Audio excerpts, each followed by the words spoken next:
Okay, I've had a few. I should probably do this. It's already kind of like a booty call anyway. What is Mopar? Well, the short Wikipedia answer is that it's just Chrysler's parts, service, and customer care wing, with the term Mopar itself coming from a combination of the words motor and parts.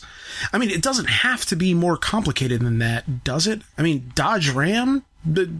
Totally Mopar. And you run into guys who are all, don't breathe on it or I'll knock your teeth so far down your throat your asshole will have an overbite. But that's the simple explanation. I mean, the more complicated answer is that it's a nickname for any muscle car produced by Chrysler, Dodge, and Plymouth over the course of the 60s and early 70s. But now it's just a catch-all term for anything produced by Chrysler. From the Imperial to the Omni to acquired brands like Jeep and AMC. Hell, some Mopar communities are even including Fiat and Alfa Romeo cars under the heading now. I mean, since Fiat acquired Chrysler in 2011, it makes sense, kind of. And you know what? That's a beautiful thing. Mopar is a beautiful thing. I mean, yes, we joke about it. It's what we do, but that doesn't mean we don't have a respect and appreciation for it. I mean, in its own weird way, Mopar represents regular cars of every era. Just normal cars that are elegant in that normalcy. With that said, Mopar has a legacy that goes back almost 100 years. And yes, I know this is going to be history time, and I swear it's not going to be long and drawn out. I don't want to be like that one teacher who grills you about not having your homework done. You know, like the one who says there's no reason you shouldn't be able to finish 1 hour of homework each night, and you're all, yeah, well, I have other classes too, asshole, and they all think the same thing.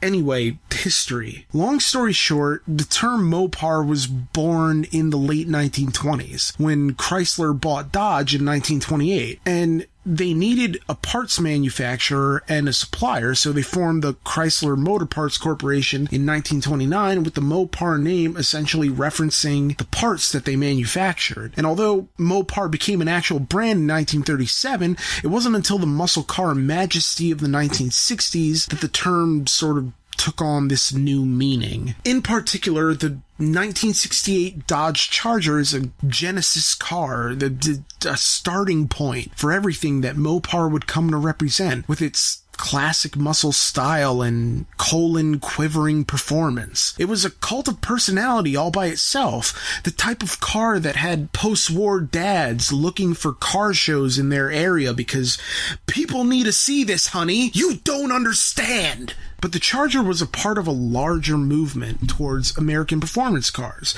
thanks to Dodge and Plymouth lineups that were now built with high-performance parts. I mean, these components would eventually be sold separately under a new racing parts division known as Mopar Performance Parts. And this is kind of where we get into the cliche of, you know, the long line of people at the Dodge tent in Carlisle waiting to be taken drifting in a Challenger and then sort of wondering how they can get this kind of thrill at home. I mean, because they're stuck in a Windstar minivan, which, I mean, okay, yeah, they get the job done, but I mean, you can cut the crusts off a shit sandwich, but it's still a hot load between two pieces of bread. Anyway, the Mopar Performance Parts increase speed and offer precision handling, enhancing the experience on the track while also improving performance on everyday roads.